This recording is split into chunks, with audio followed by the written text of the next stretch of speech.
You ever get tired? Tired of feeling stuck?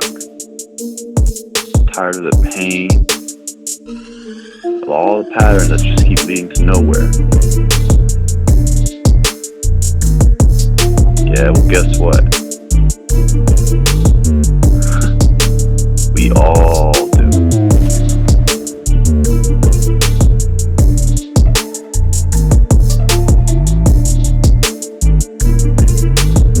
Now, the only thing left is, how are we going to end all of that? Are we going to let life keep happening to us? Are we going to embrace for life to happen for us?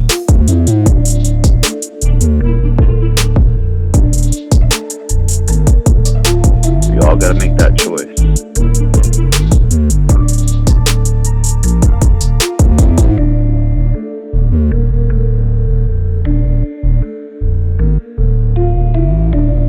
And right now is the time.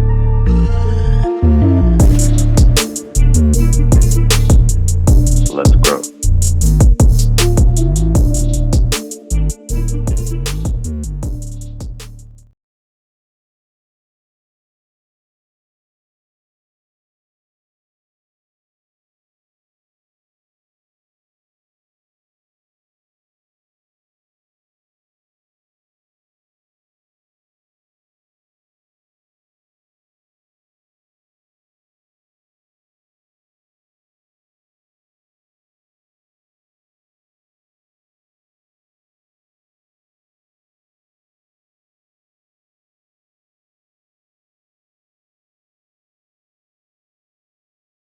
And I just want to thank everybody for all the love and support and for being here tonight. To guests, we have Be Legit, and we also have Daniel. Daniel had a little bit of interruptions with his main account, but you are welcome to favorite his backup account, which he will be on. You can also look for him. He'll share with us how to look for him on his main account because that's where he usually streams from. So, with that being said, I want to go ahead and welcome our first guest of the evening, Miss Be Legit. If you go ahead and request that box.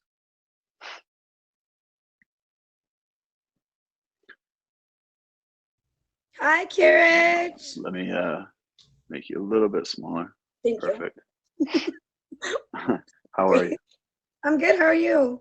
I'm good. Good. Just enjoying the night, just enjoying all the love from everybody. Same. Did you have a good weekend? I did. It was relaxing. Real quick, before we get started, I I keep coming across this and I forget to ask you, where did the name Be Legit come from? Well, the B stands for my name, which is Bonnie, and then legit is just something that I always keep it real. I'm very upfront and blunt and honest. So Right you on. just be legit. I And then dig it's it. also I'm also from Northern Cali, so I don't know if a lot of people know this, but there's a rapper from Northern Cali which is also named Be Legit. Oh, okay. Well, that makes more sense too. Like, I like it though. Like, if I tried mine, it'd be N legit. It wouldn't really make sense. So, Legit. N But legit. But it makes no, sense. Be You gotta Legit be is good. legit.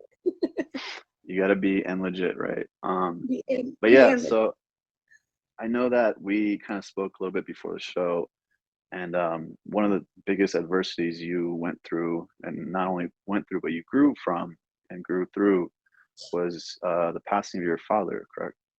Correct. So, how long ago did that happen? That was back in February of 2016. So it'll be 7 years coming up. So, Yeah. what was all going on around that time? A lot actually.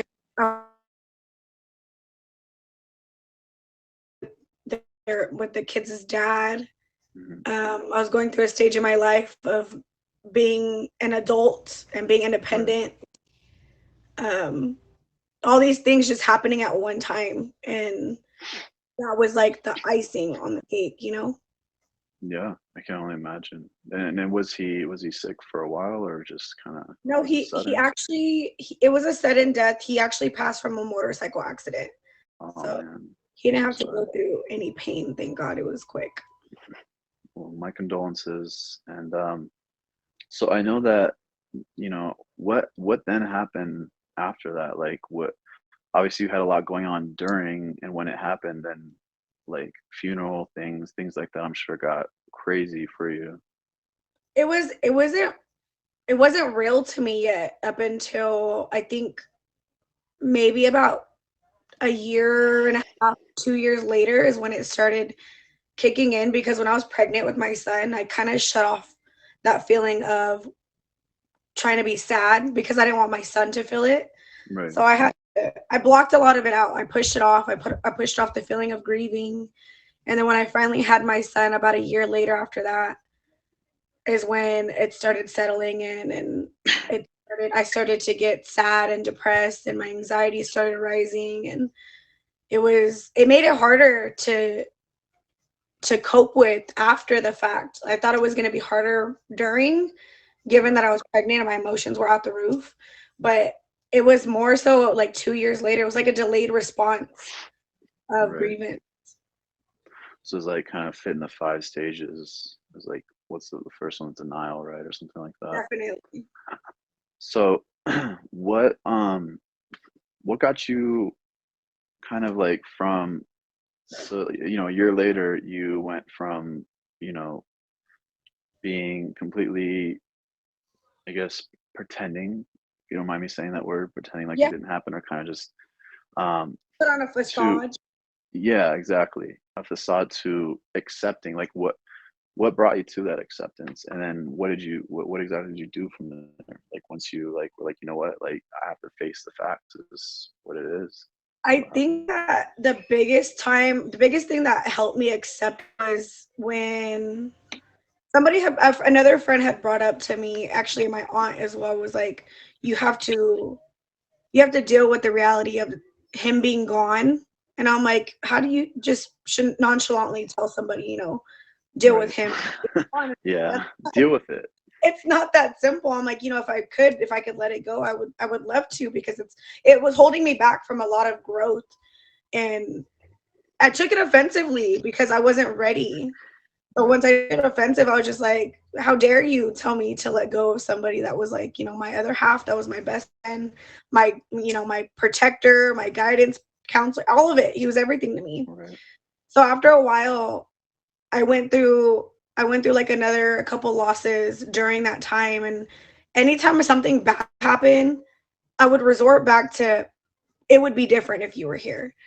So eventually I let Oh, go of that feeling, and I was like, you know what? I need a change of scenery, because everywhere I was looking, I was just triggered. So I had to move. I got up and moved with my kids to a whole different state where I knew absolutely nothing and no one in the city, and I was just like, let's start over. And since then, I think it took me some years, up until I think last year and this year, for me to finally accept him being gone. yeah, I can imagine. um yeah, my dad got diagnosed with a type of skin cancer earlier this year. Thank God he's doing good.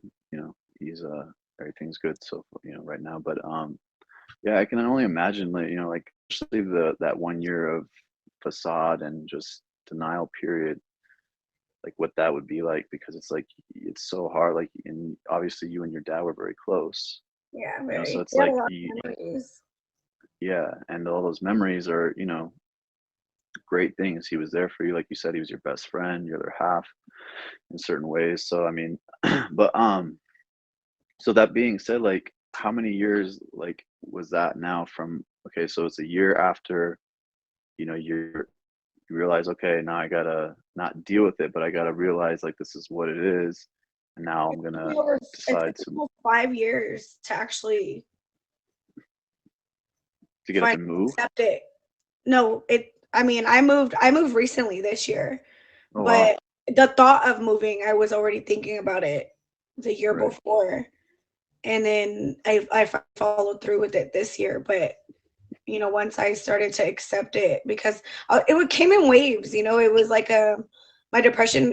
It's not like you go through it and then you're done. It comes back. It comes back unexpectedly sometimes, and then Yeah. you get kind of stuck, like, oh great, now I'm in this hole again. So then now each time I went through that depression stage of not accepting it was more of like okay, what can I do different? And each time it was different. Every time I was depressed, it was different. Every time my anxiety, it was, every situation was different. Thank you, Daniel. But at So the end of when the day, it was just like it was it was just a it was learning at each lesson every right, it time. was still the same situation that you were in. Right. So when you said that you were trying to, change, like react different, respond differently whenever the depression would come on, as it did in waves, like what were some mechanisms, I guess you could say, that you used, like when you were, say, like, a couple times when you were depressed, was there something specific that like maybe you resorted to that helped, or was it So instead of like shutting down and getting sad and thinking like, oh my God, it's not gonna go right, everything always goes wrong, those negative, impulsive, negative thoughts that I would always have. right, I told myself with every negative thought that I had, give myself three reasons why I'm grateful or happy instead of, because I mean, when you think of things that are bad, it's normal. It's not talked about it often that bad things that happen in your life are normal. It's okay right, to accept, but it's on how you deal with it after the fact. And the way that I dealt with it after was to tell myself something positive after the fact, and to kind of like nip it in the bud. right? And it's kind of like, what I talk about a lot, and people in my from my stream, on the stream and on shows, we just kind of talk about like how it's okay to not be okay. Hmm. Like looking at emotions is not such a bad or a good thing, just looking at them as they are, or they are, just what they are. Yeah. Um, but going back to, you said it was your aunt that was kind of just you to like get over it, type of thing. Did you have any like more supportive relatives around you around that time, or was it just kind of Not her tough love necessarily. that I got to mean, you? everything was more of tough love. There were a few that felt how I felt, but they were dealing it with it in their own way as well. Like they Right, were still trying to learn how to deal with and go through exactly what I was going through too. But we all went through different experiences. We're all going through different parts of our lives. right. So it wasn't as simple to be like, hey, like I'm going through this, and that. Like it was more of like I understand, but I'm dealing with it too, kind of thing. So Yeah. So what made you decide? Is it because of all the things that, like, were they just reminding you too much of your dad that made you want to move out of state, that you were thinking about it for so long?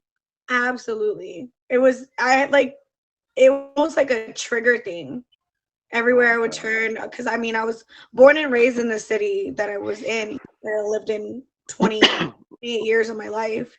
Right, And then eventually I'm just like, yo, I need to change my scenery. Like everywhere I turn, I'm reminded of him. If I'm around people, if I go out to bars or to family members' houses, everything reminds me of him and it makes me sad. So I'm like, I can't, I can't be sad. It's okay to be sad, but it wasn't okay to be sad all the time. So I'm like, I need to change this up. I need to do something different because I'm a mom as well.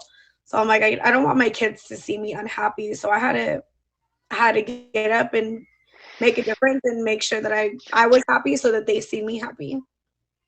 absolutely. So you say like you're having your kids around definitely was an inspiration to you to It nip was it in the it bud, was like you said. hard and it was inspirational because I mean, it wasn't as Yes. simple as, you know, I have to do this for myself because then it's like, great, I have two other people. Not I have to carry my weight along with two kids that I'm raising on my own. So it was hard. Yeah, I can only imagine. Um, Everybody who's just joined, welcome to Grow Through It with CureAge, where I go by Cure. This is Be Legit. Please hit her with the favorite. She's awesome. Be Legit. So, once you decide you're gonna move, like, was there a specific place that you wanted to move, and then was there a reason behind that, or was it just kind of like, let me just get out of here as soon as possible? So my thing was I was always thinking I want to move to a different city. I wanted to stay in Cali so that I was close to my family. And one of my friends, she was like, "Hey, I got bad news. I'm going to be moving out of California. I'm like, well, what the heck? You're not leaving me. I'm coming with you. And Right? she's like, Back me really? up. She's like, yeah. She's like, I was like, why are you moving? She was like, I need to start over. I need to start fresh. There's too much going on. And I feel like I'm running in circles. I was like, oh, I want to come. And she's like, come on. I'm like, all right, give me a couple months. Let me stack up my bread and I'll be out there.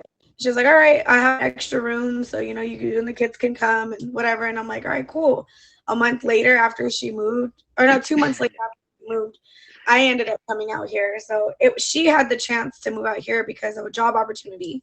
So before I made the decision, I was like, okay, well, if you're agreeing that I can come with you, let me call some places out there, get a job, get everything established, and then I'll come out there. And I did, and everything kind of worked in my favor.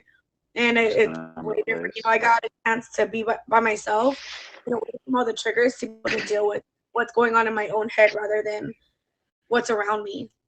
I was getting Right. Yeah. distracted. Yeah. I mean, the triggers can definitely be distracting when you're around them constantly, from what you were saying. Um, Absolutely. so, and you've been there for how long now in your new place, new area? Then Easter, so since April, the end of Okay. April. So just a few months or so. Yeah. Have you done anything like, have, how do you feel like compared to how you felt before the move? Do you feel like you progressed with everything, like in any ways or in which ways? I I feel like there was a big when I left, like me crossing the borderline of California into the other states. When I left California, it was like the biggest weight came off of my shoulder. Like I felt like Wow. I was holding a lot of darkness.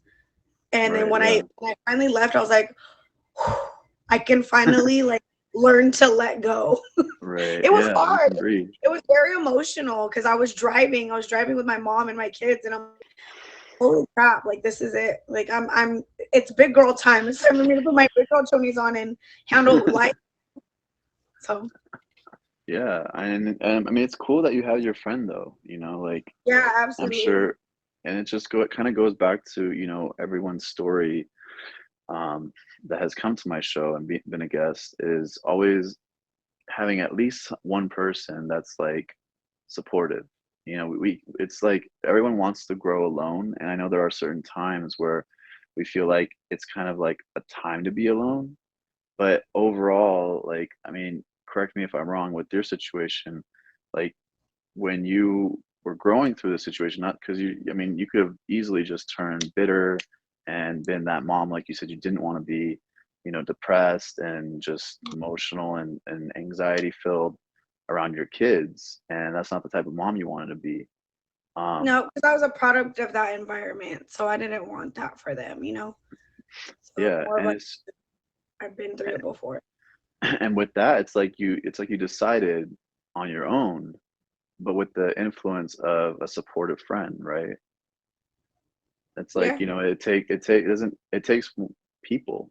It's like, what's that I told saying? a few A other tribe. people that I was gonna move that were like one of my dad's really close friends that I call my uncle. I told him about it and he's like kind of gave me like this stink eye, like, how am I gonna protect you if you leave? And I'm like, I'm fine. I'm an adult. Like, I got this. Right, yeah. Like, I guess I'll just think of it as like you're on a vacation or something and you'll be back later. He's like, you'll be back soon anyways. I'm like, what if I don't want to come back? I'm like, then you have a chance to come visit me.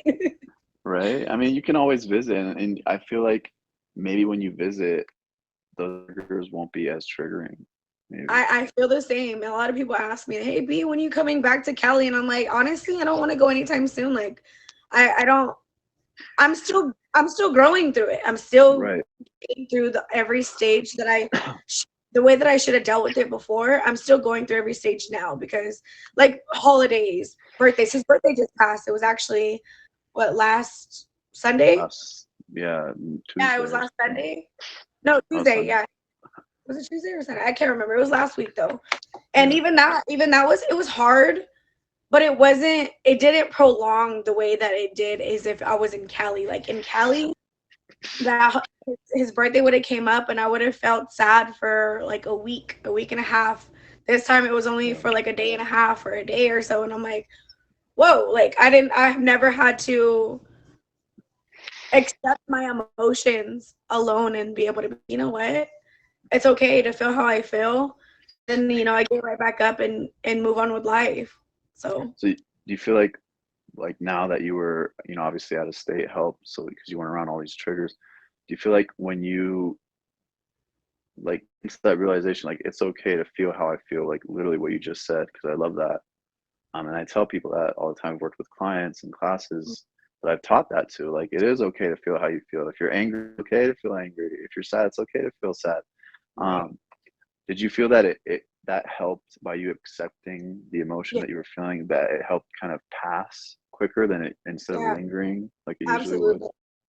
Because before it was like, it was other people telling me, like, deal with it, or it's okay, or this. And it's like, you can hear all this reassurance from a million people, but if you don't tell yourself and you get yourself in that mood and you accept it yourself, I don't think you're going to be able to do it on your own. Like a little Right. push, a little motivation is awesome. Like I don't deny any support or help that, anybody has ever offered.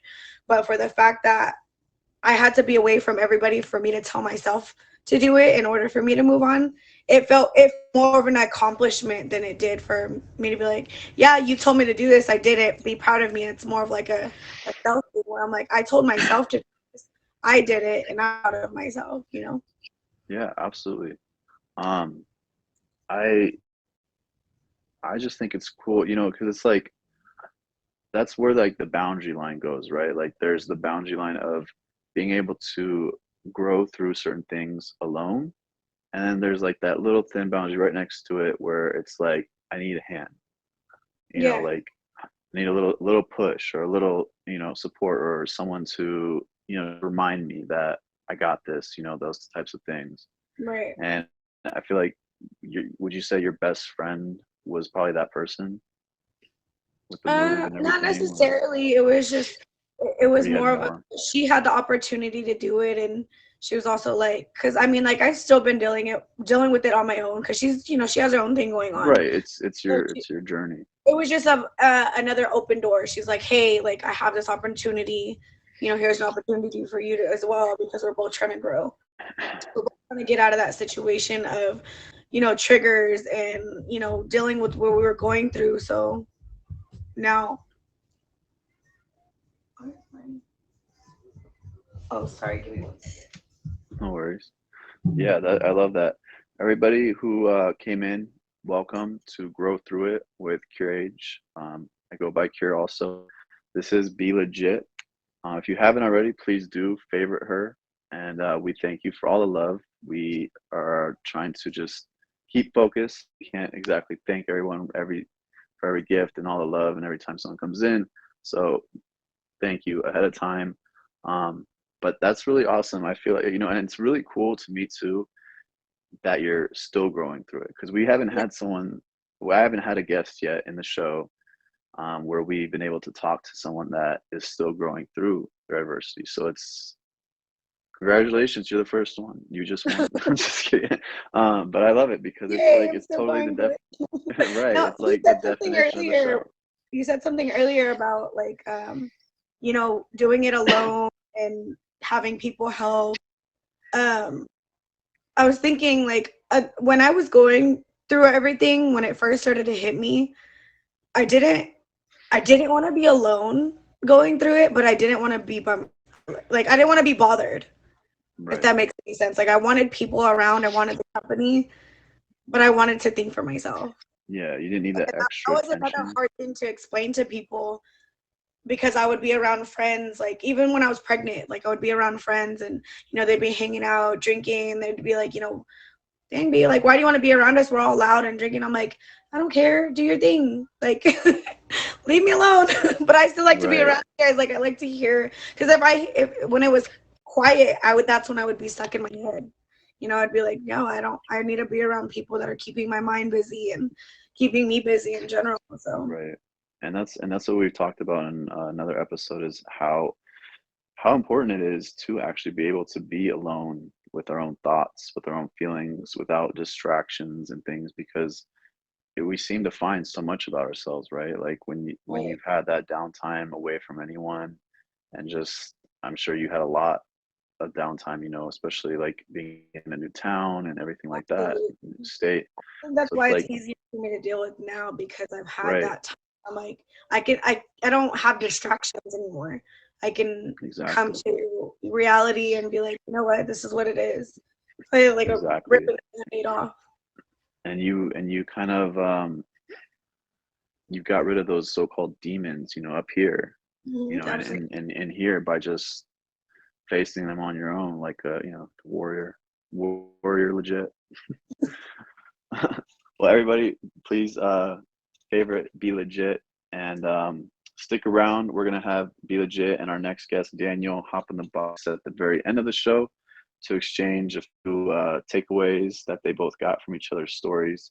So, B, I really appreciate you coming on the Yes. show, and we're gonna go ahead and have you hop out. And then right now, actually, I wanted to share a couple things before I have Daniel hop in the box. And again, everybody, welcome to Grow Through It with CureAge, whichever you prefer. It's where we talk about adversities, hard times, struggles that we've been through, but not just how we went through them, but more so how we've grown through them and grown through them to a point to see like this is who we are today because of what we went through, right? And not just went through, but how we grew through it. So again, thank you everybody for all the love, all the gifts. I try to stay as focused as I can with the guests coming in. So I promise I'm not ignoring any of you. Never do such a thing. But I did want to share one thing. There's a couple quotes today, and it's interesting too because I was talking last week on the episode about kintsugi. It's a Japanese form of ritual where they take broken pottery, broken um, cups, pots, you name it, bowls, and they don't just leave it broken and throw it away. Like that's pretty much what we do nowadays. We see something break and we just kind of toss it aside, or we toss it in the trash, or we see someone's going through something, we just kind of leave them alone to go through it. But what they do in this Japanese culture ritual is they bring back together this burned up pot or bowl, whatever it may be, with melted gold. And when by putting it back together with melted gold, only then do they believe that it's truly complete, truly beautiful in its form. And that's something that I've always really loved about the culture. Because again, growing up in martial arts, I was around a lot of Japanese culture. So that's one thing I learned at a very early age was we fall, it's like that old saying, we fall down, we get back up even stronger. Basically, in a nutshell, that's kind of how it goes. So again, everybody, welcome to Grow Through It. My name is Cure. So real quick, I'm going to do a couple little quotes for the last couple days. I've been saving them for tonight. So there's one, and this one I want everyone to kind of remember. It's a great one. It just says, "You are a human being. We're not just humans, right? We're human beings. We're being. We're doing what we can. We're being who we are as best as we can. And sometimes it's hard, and that's okay. Like Be Legit was saying, it's okay to feel how I feel right now, right? So whether it's sadness, whether it's being overwhelmed, whether it's stress, it's okay to feel that way because there's reason to it, right? There's reason, and there's no reason to fight it, because the more we fight it, what happens? When we fight it, what's the saying? When uh, what we resist persists. And so I really like this one a lot because it says we are human beings, not just human, but we're human beings. The other one I really like that I hope you guys enjoy as well is you create your experience of life and your self-talk and then act accordingly. And this one I'll share really quick why before I let in Daniel, who I see got his main account back. So you guys can go ahead and favorite that one once he gets in the box. Um, is a lot of people here, I'm sure, practice affirmations, right? So when we practice affirmations, we either write them down, we put them places, or maybe like if we want to get crazy, we put them on the mirror. We have apps for them now. So there are things like that that I think are awesome. However, what is an affirmation without the work, right? Like how many times can we say I am rich, or I am successful, or whatever it may be, without actually putting in the work. And I think a lot of people get that misconstrued because we have to do the work too. And this is kind of what it's saying. It says you create your experience of life in your self-talk and then act accordingly.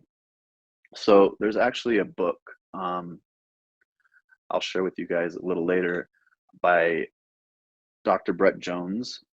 Um, and he talks about affirmation and how it connects to activation. So he calls it activation, and which is really cool. I actually read the book a couple years back when I was sick with COVID, and it literally brought me to tears at a moment because it's almost like a guided meditation. And with the activation part, it's like you're taking these affirmations, you're taking these things about the way you feel in life, right? The way how you see your life portrayed, right? How you want to see your life portrayed. And but then the activation part is taking it to a whole nother level, right? It's like we think of the affirmation, we think of like, okay, I want to picture my life this way or my career this way. And then from there, we think, okay, who's around me? What do I look like? What do I feel like? What are the trees like? Are there trees around me? Are there cacti around me? What setting am I in? What people am I around all the time? What people are in my life? What people are not in my life anymore? Things like that. And that's where the activation comes in. So it's almost like a meditation, but he calls it activation. So that's why I really love this one, is it's kind of saying that same, you create your experience of life and your self-talk, affirmations, then activation, act accordingly. So I don't know if you guys liked it as much as I did, but I definitely loved it. Again, everybody, welcome to Grow Through It with CureAge. I also go by Cure. And our next guest is Daniel. He'll be hopping in the box any moment. And we just had Bila share her story about how she lost her father almost 6 years ago, and how she is not just grew from it, but is still growing through it and still growing from it, which I think is incredible. And she's taken some huge steps for huge reasons to grow through it, and it's nothing less than admirable. And so with that being said, before I get too mushy on here, I'm going to go ahead and have Mr. Daniel hop in the box, and he's going to tell us a little bit about himself and one of his adversities that he grew from.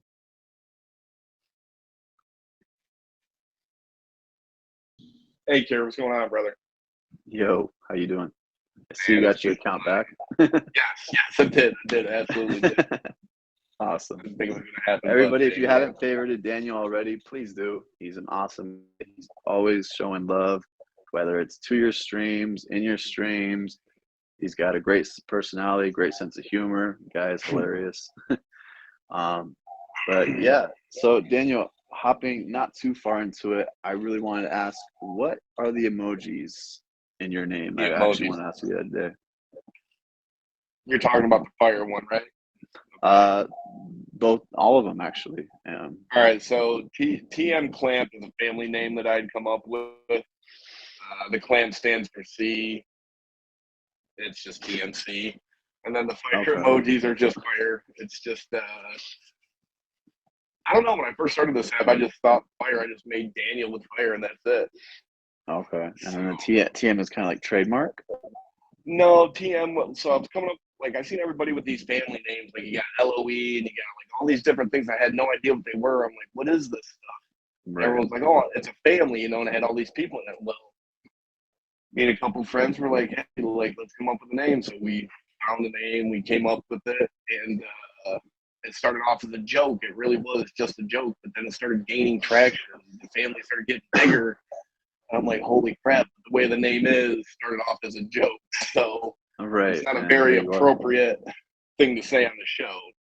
So Right on. and I'm not going to change it just because it started there and that's the way it is. And yeah, just goes sometimes it's good to just stick to our origins, right? Yeah, absolutely. Absolutely. Right. So I know we talked a little bit before the show, and so you are a veteran, correct? Yes. Yep. I did 18 years Army. 11 Bravo. Well, thank you for your service. Not a problem Definitely at all. appreciate Not a problem. I medically retired out. I did multiple deployments in OIF and OEF. OIF is Operation Iraqi Freedom, and then OEF is Operation Enduring Freedom, which incorporated Iraq and Afghanistan. So, and what year did you start that? Let's see. I got out of basic in 2002, and it was so I started at the end of 2000 or the beginning of 2003, right when we first did the initial push over. Yeah. So, and it was, when I started the deployment, I came back, and this was back when they were doing 18-month deployments, for the Army anyways, the Army would. Right. I'd come back from the deployment, and I'd be home for a month, and I would volunteer for another deployment, and I'd hop on with another unit going over, and it was almost simultaneously back to back for a couple of years. Nobody ever said anything to me because at the time, they just needed boots on the ground. They needed people over there that knew what they were doing. When you're a young soldier, you just did it. Like it was fun because it was money and you had a good time doing it. You never really thought about your psyche afterwards as time goes on, So your psyche afterwards, that's something that you were dealing with or are going through. Yeah, I am 100% VA disabled. I suffer from extreme PTSD from combat, and it's not like most. Mine happens to me in my sleep. I don't get violent. I don't any of that stuff. Right. But it's just it's at a time in my day-to-day routine that I cannot control. I can't control my sleep. So when I fall asleep, it's almost like a free-for-all. Whatever happens. Anything during the day, you can control. You can control how you react to loud sounds or how you react to stuff on the road. In my sleep, I can't do that, and that's where it affects me the most. So, when did this all start? Do you think, or do you remember? 2010, going into 2011 was my last deployment in Afghanistan. Oh, wow. I was on the border of Pakistan, Afghanistan. It was in a place where there wasn't much communication because of the hills, the mountains there. Yeah, that makes sense. There was very little QRF, which is quick reactionary force, meaning if you get into something, hopefully you can get yourself out of it because no one's going to save you. And you just acquire feelings and emotions that you never in a million years would ever thought you'd have to deal with as a person. And when I came back home, and a lot of these emotions had started overtaking, right, and I just turned to different outlets that weren't so good. They weren't good for anybody, but it's all I had. So, and even into this day, when you try to grow through it, like, the PTSD that I deal with, it's a daily fight every single day, So just like Be Legit, you're still growing through this adversity. I love that. That's awesome. Yeah. We don't stop growing, and not to interrupt you, just, if we're not growing, if we're not learning on a daily basis, what are we really doing? It's like if we're not moving, I'm sure they teach you this. I've never been in the military. I've worked with people in the Marines and people in the Army. After I started coaching, I was actually coaching some of them after they would come back, which I thought was crazy. Obviously you guys know how to fight. You guys know combat. Some of them just wanted to, sharpen up some of their skills. And I'm over here like, well, I've never been in the military, but I can teach you what I know. And they were really grateful and really appreciative of it. So I love that. Yeah. But, just with just the emotional aspect of it, I can only imagine, like, because you don't, like what you were saying earlier, like you didn't know when you were in it until after, right? That's probably the hardest part right there is the emotions.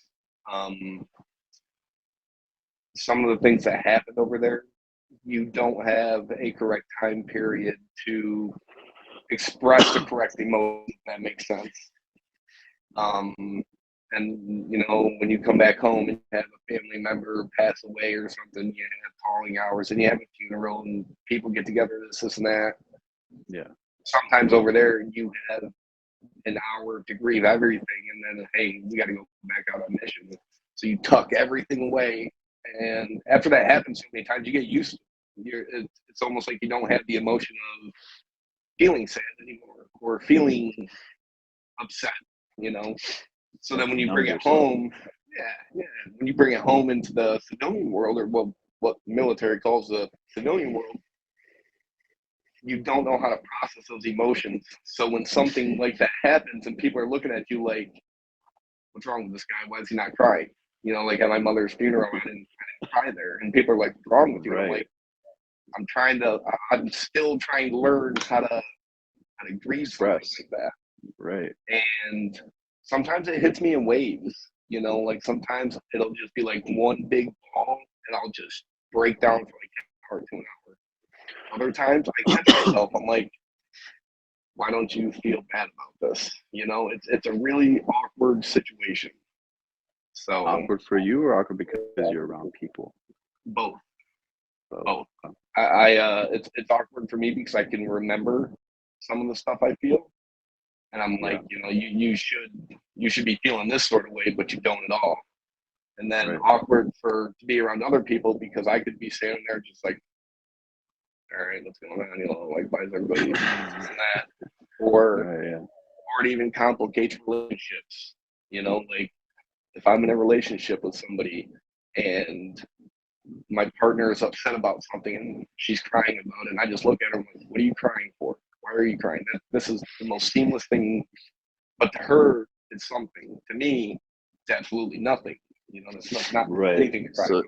It was kind of like a misunderstanding, just getting like hers wasn't as big as yours, or it just wasn't recognizable for you to be upset about, because to you it's like, you're upset about this, and that, but anything in between or before and after is like, kind of, man, I can put that away. Absolutely. And I think you said that was your ex-wife? Yes. Yep. I was married.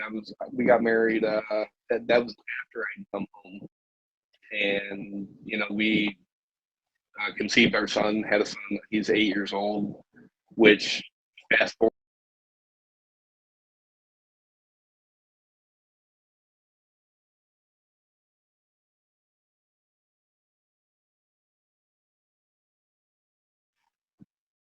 Get some of my emotions back. So is it just by being a dad, or is it things that he does and says to you? Or I think it's just being a dad. Like, interesting. Because no matter what I do, whether it's right, wrong, or indifference, he still loves me. At the end of the day, he's like, I still love you, Daddy. You know what I mean? Yeah. Like, it's weird. Absolutely. I mean, I don't know completely. Like somebody else will judge you. But somebody else will judge you on it. Like, oh, why'd you do that? That's so dumb, blah, blah, blah. Where he's like, that's okay, Daddy, I love you. It's like, So do you feel like when your son says those things, or just the way he responds to anything that to do with you, and it's unconditional, like, do you feel like that helps you start to express certain things better than you used to be able to? I think so. In a way, it does, because I have a very big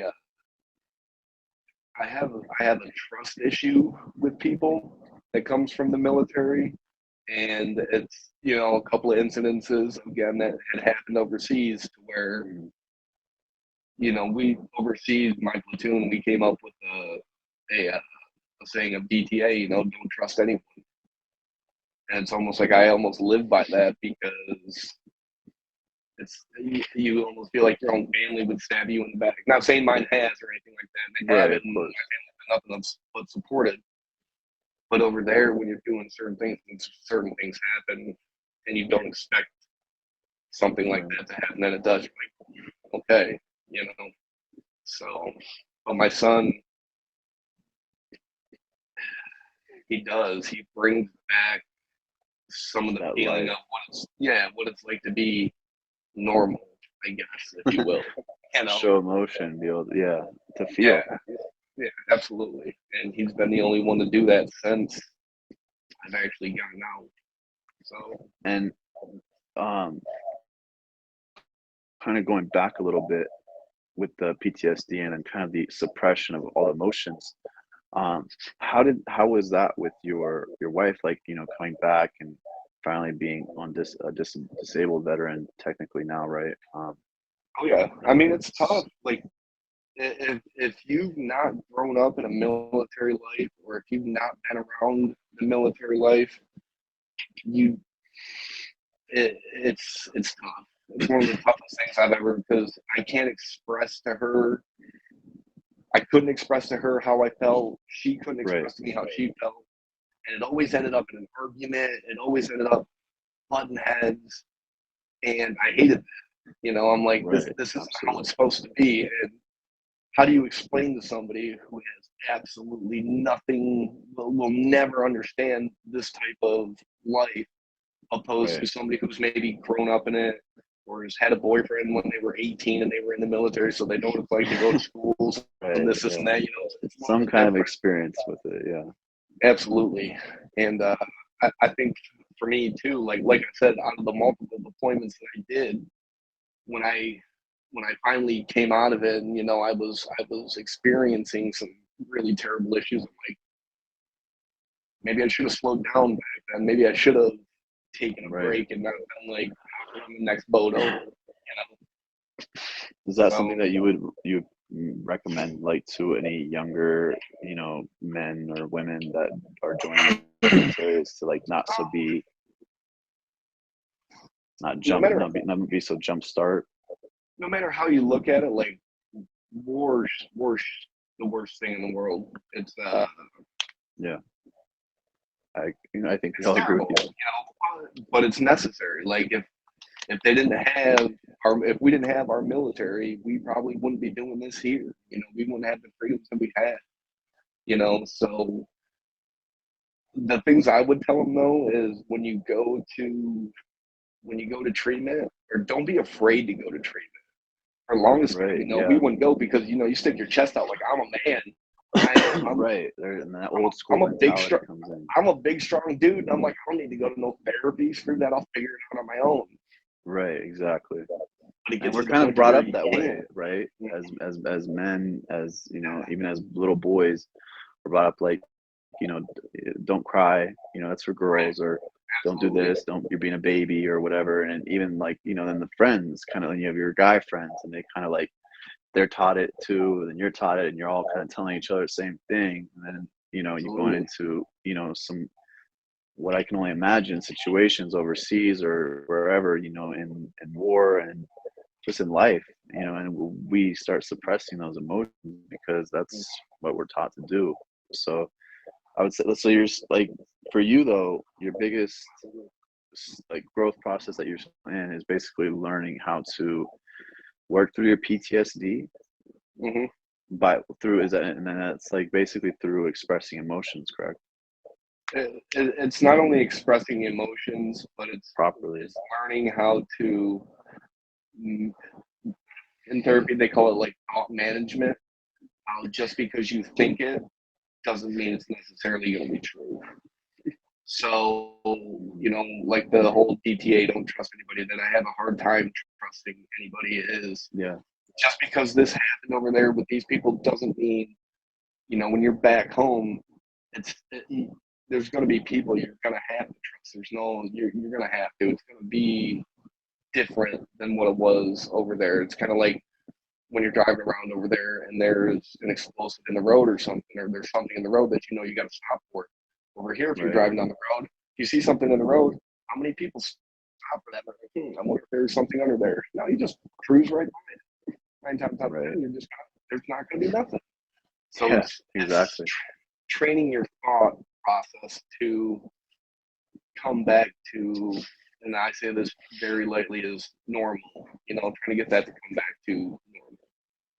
And just every day, like I said, every day it's a struggle. It's not just some days, not every other weekend, it's every single day. Yeah, it's not like you get to really pick, right? It just kind of picks you.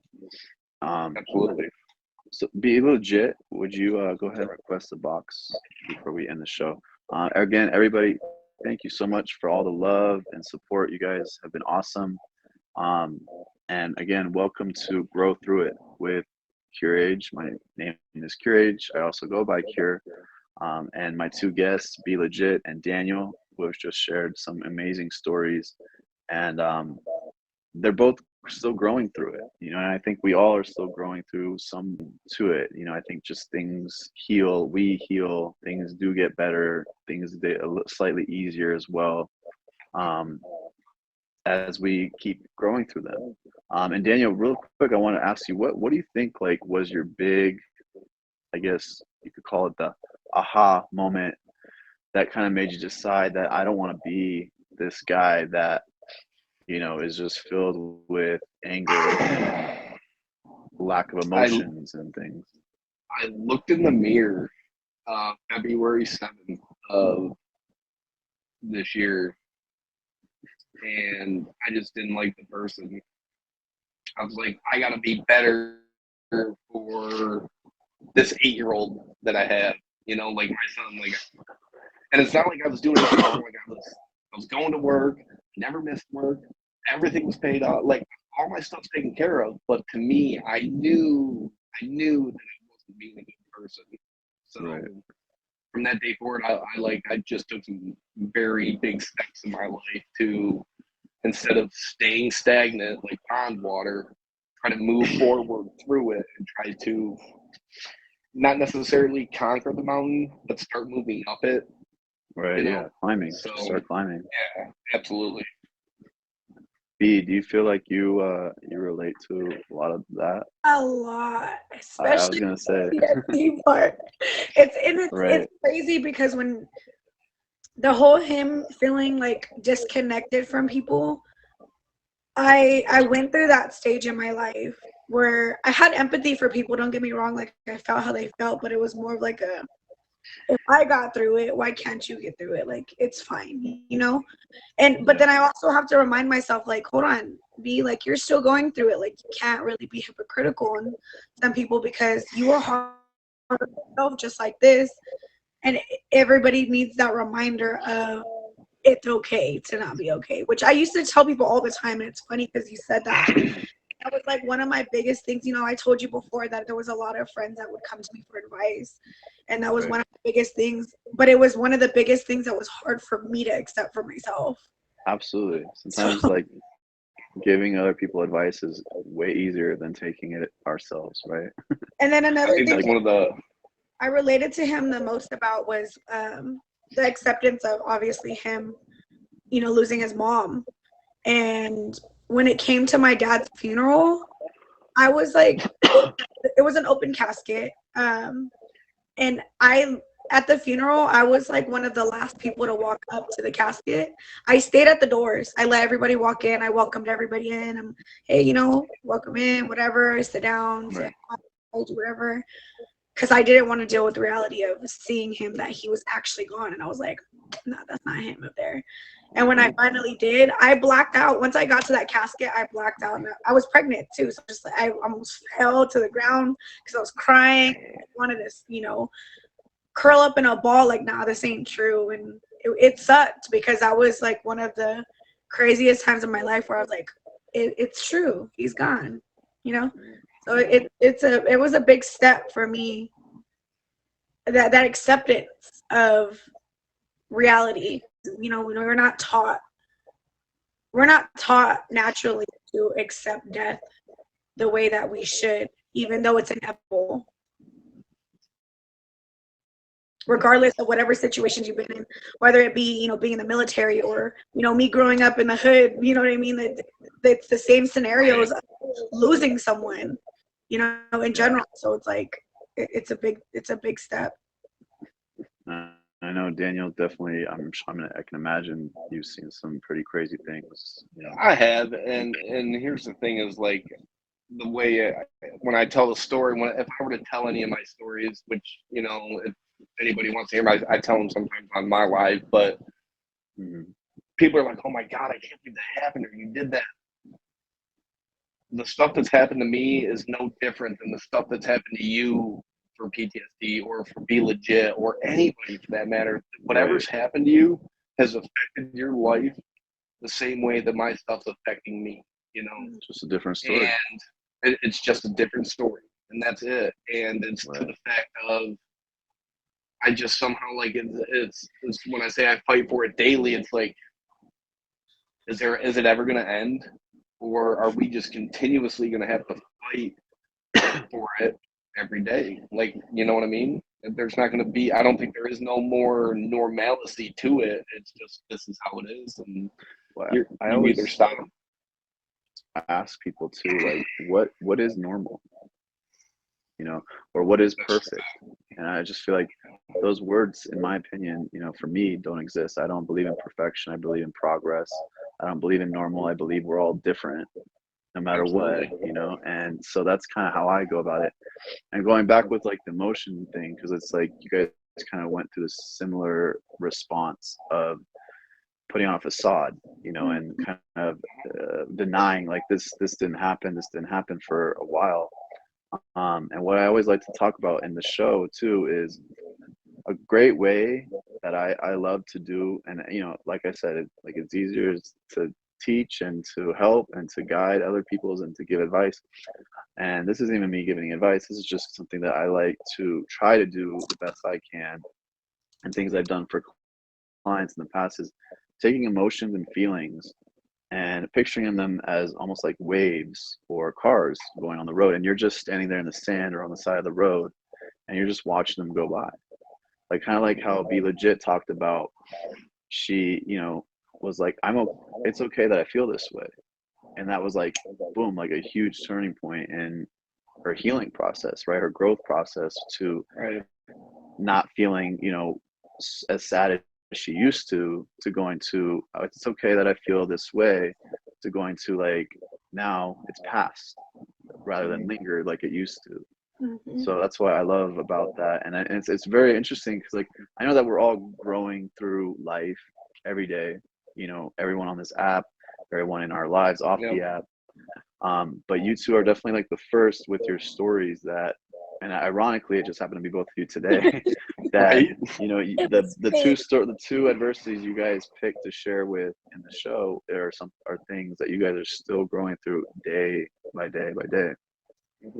And so I admire that. And again, thank you guys for being guests on the show tonight, and thank you everyone else for being in here and coming to grow through it. I appreciate it's where we absolutely, and it's where we talk about different adversities we face in our lives, but not just face, but how we grew, and obviously how we're still growing through them. So if you guys ever want to be guests on the show, feel free to hit me up on Instagram, Snapchat, whoever's clever. But is there anything else you guys want to kind of share with the audience before we end the show? No, I just want to say something that you guys helped you guys. That's helped us with this. I'm glad that I was able to hear that regardless of how different mine and Daniel's situation is, we're not alone going through things. You know what I mean? Regardless of how crazy my scenario was and his scenario was, to know that other people feel that same way and go through the same feelings and have to deal with that same part of life of acceptance. It feels good to know that. Like, then this is also things that I talk about in my life as well. Like, it's not about what you go through, it's how you get through it. Right. Sure. And you're growing through it. Definitely. And if we're not moving, as a military, and as when I used to fight, one thing was, if you're not moving, if you don't move, you die. You gotta stay on the move, you gotta stay on the growth, you gotta stay on the learning. Like, every day is a new day for that. So, but again, Absolutely. thank you guys for tonight, sharing your stories. It was awesome. Hopefully you guys will be back again too. It's going to be a featured show very soon, everyone. Little big Can't wait. announcement. So we will be featured pretty soon. I'm not sure when exactly, but stay tuned for that. And I'm gonna go ahead, guys, hop out of the box whenever you're ready. Thank you, And CureAge. CureAge, everybody favorite him. everybody favorite Daniel, favorite Be Legit. They're awesome. They do stream pretty much daily. And everyone, thank you again for coming to the show to watch. And thank you to my guests for being on the show. It was definitely an awesome one. I appreciate all the love. And I'm going to go ahead and hop out of here. And one takeaway I'll share before I get out of here is what Be Legit says, and I can honestly resonate with this a lot right now, currently, with my life. Is it's okay. And it's not just what Be Legit, a few other people I've heard say this lately. And it's okay to not be okay, and it's okay that I feel this way. I really like those two things, that we talked about earlier, because, life sometimes happens for us, right? And we don't know why, but it does. And so, with that being said, thank you again for coming to Grow Through It with Cure. I will be on probably in about a half an hour or so. If you guys want to come back, hang out, chit chat, talk about the show, let me know. Everyone else, have a wonderful evening and stay blessed, stay growing. That's all I can really say. Stay growing, and I'll talk to you all soon.